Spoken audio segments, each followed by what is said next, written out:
Afternoon and welcome back to the Mindful Model Maker. Now this is the first part of making this GER J65 tank loco.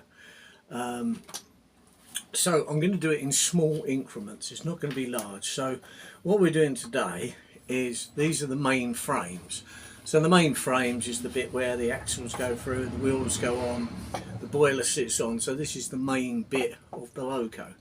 Now it comes with some holes in. It looks like, because I bought this second hand, it looks like somebody may have drilled some holes in it. There are basically two types of hole I've got to drill. One is a 1.8mm. So I've purchased the tools that I need so far, and that is a 1.8mm drill, which as you can see is quite small. And now the 1.8mm is just for the bolt to go through and a nut to go the other side. Then there is a 1.4mm drill, which is that one. Put it there, which is even smaller. Now that one is one that's got to have a thread. It's smaller because it allows for the thread to be cut. Now the thread that is used in this is BA, and it's a 10BA.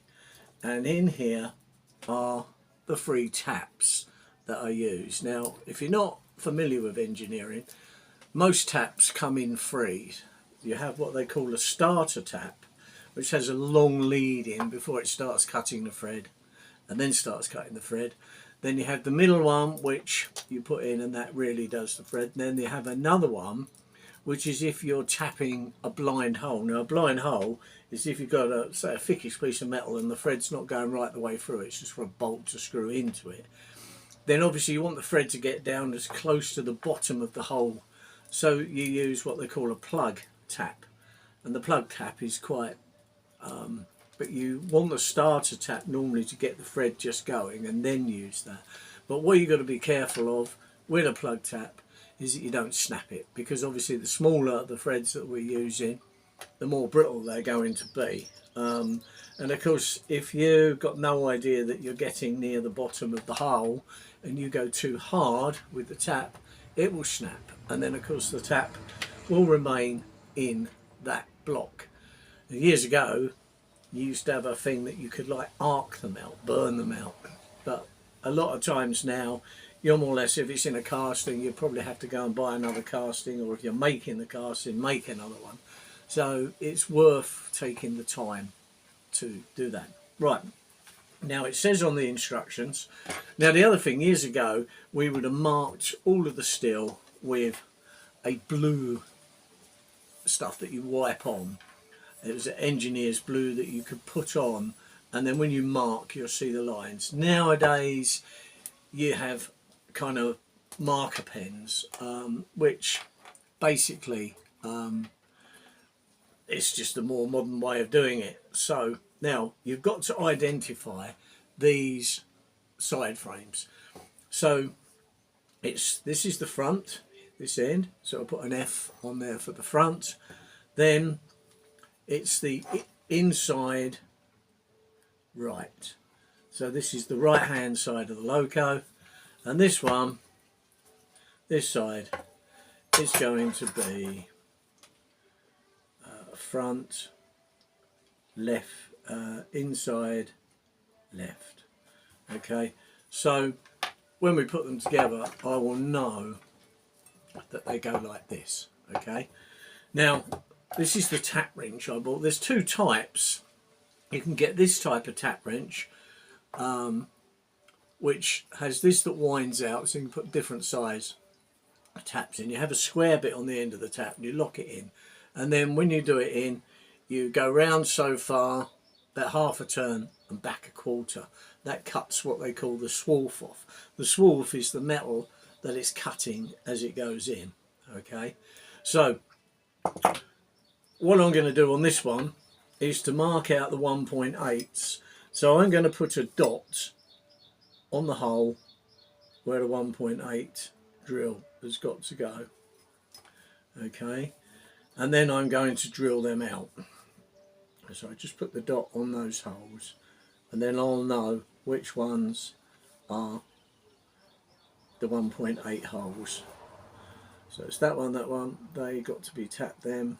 This is a keeper plate, so that's 1.8 and that's 1.8. So these are all 1.8s, these ones. Now they may have already been done, I'm not sure, because somebody obviously owned this before me. It doesn't look as though they've really done much to it anyway, but I'm not sure at the moment as to which. All these cylinder mounting blocks here are all 1.8s as well.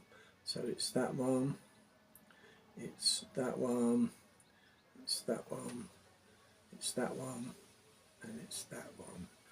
Now what the other hole is in the middle I don't know, and these two at the end are 1.8s. Okay, so I'm going to mark that out on both lots so you can see. I'm going to hold it up so you can have a look. You can see on there where I've marked the bit. So all them ones are going to be the 1.8 millimeter holes that I'm going to drill. Okay, it's as simple as that. Then I do the same on the other side to make sure it all corresponds. So obviously that is the front. Yeah, that's not one. That's it. Where they've burnt some of these holes, they haven't come right the way through, so you can't see them on some side because they're cut by laser. So they're 1.8s. You can see by just putting it there like so. These are like so. Then we go along. That is, that,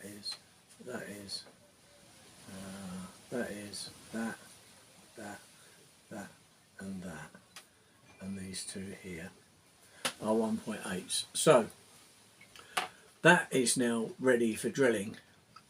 So all I need to do now is to set up the drill ready for doing these bits.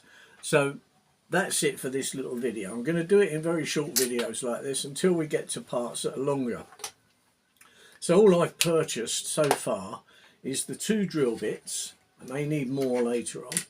I have a countersink bit, which is that, and what that does, if you have a screw that is a countersunk screw, this cuts out the hole a little bit bigger and chamfers it, and then the head of the screw will sit inside the metal, it won't stick out.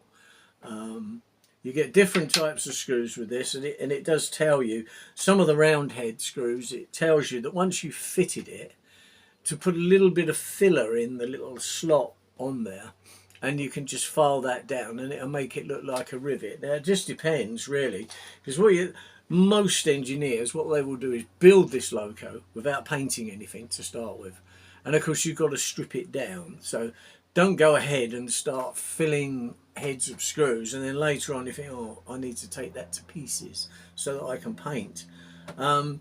Leave all of that till the very end and then you can start doing that. But all we're on really at this moment is to drill these 1.8 millimeter holes, okay, and then all the other holes that are left will be done. So I'm just going to try that drill. Yeah, it's nearly 1.8, that is. Not quite. Yeah, that one is. So these are virtually it. So I put the drill in the hole to see that they are 1.8 millimeter. Now, because when you do this, you want to really make sure that you've got everything down firm, and of course these drills are quite brittle, so you don't want to keep breaking the drill, because if you drill one hole and break it and you haven't got any others, I haven't at the moment, but I'm pretty confident I'm not going to break it, but that don't mean to say I'm not. So yeah, we'll just go with that for the time being. Right, so anyway, that's that video. Okay, I'm just, like I say, I'm doing it in short bursts like so. The instructions, just read through them, read through it 3 or 4 times if you're unsure, because the worst thing you can do here is to drill a hole that's got to be tapped. But you do get a choice on this kit.